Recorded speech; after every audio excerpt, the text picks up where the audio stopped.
لوگوں کو نقصان سے بچانا انصاف ہے اور ان پہ غصہ نہ کرنا اخلاق ہے۔ غیبت تب ہی ہو سکتی ہے جب سننے والا موجود ہو۔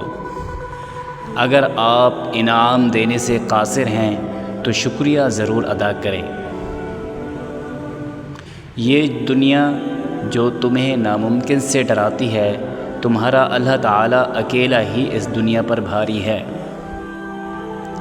ہر شخص پر اعتبار نہ کریں اور ہر کسی سے مذاق بھی نہ کیا کریں، کیونکہ بہت سے کم ظرف اس دنیا میں موجود ہیں، اس لیے کم ظرفوں کو ان کی اوقات میں رکھیں۔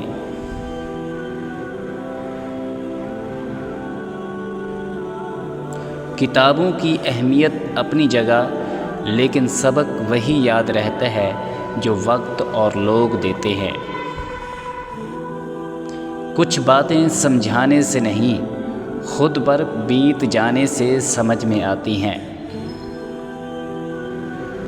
میں نے زندگی سے یہ سبق سیکھے ہے کہ کسی کے لیے کسی کو مت چھوڑو، ورنہ جن کے لیے آپ چھوڑتے ہو وہ آپ کو کہیں کا نہیں چھوڑتے۔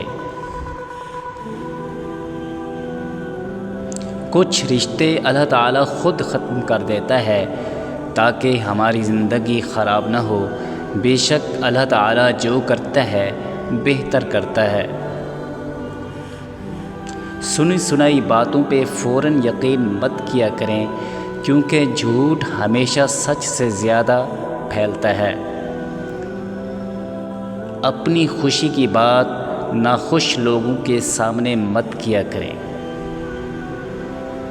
قانون سب کے لیے برابر ہے، یہ دنیا کا سب سے بڑا جھوٹ ہے۔ پر آپ کی ذہنی تندرستی کسی بھی رشتے سے کہیں زیادہ قیمتی ہے۔ ایک جاہل بادشاہ پوری قوم کی تباہی کا سبب بن سکتا ہے۔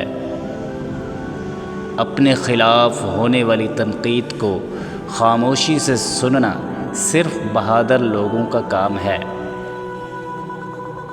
محبت سے بھی زیادہ خالص جذبہ اس دنیا میں اگر کوئی ہے تو وہ نفرت ہے۔ کبھی کسی کو اس بات کی بھنک بھی نہ ہونے دو کہ تم کیا سوچ رہے ہو۔ جاہل اور عالم میں اگر رات بھر بھی بحث جاری رہے تو جاہل ہی جیتے گا۔ جو انسان آپ کو دو کاموں سے روکے، سمجھ لو وہ آپ کی جڑیں کاٹ رہا ہے اور وہ چھپا ہوا دشمن ہے۔ نمبر 1 اچھا کام کرنے سے، نمبر 2 حق کی بات کہنے سے۔ غصے کے وقت برداشت کا ایک لمحہ تمہیں 1000 دفعہ شرمندہ ہونے سے بچا سکتا ہے۔ ناکامی ستیلی ہوتی ہے اور کامیابی کے 100 رشتہ دار نکل آتے ہیں۔ نسلیں آپ کے نصیحتوں سے نہیں، آپ کے اعمال سے سیکھتی ہیں۔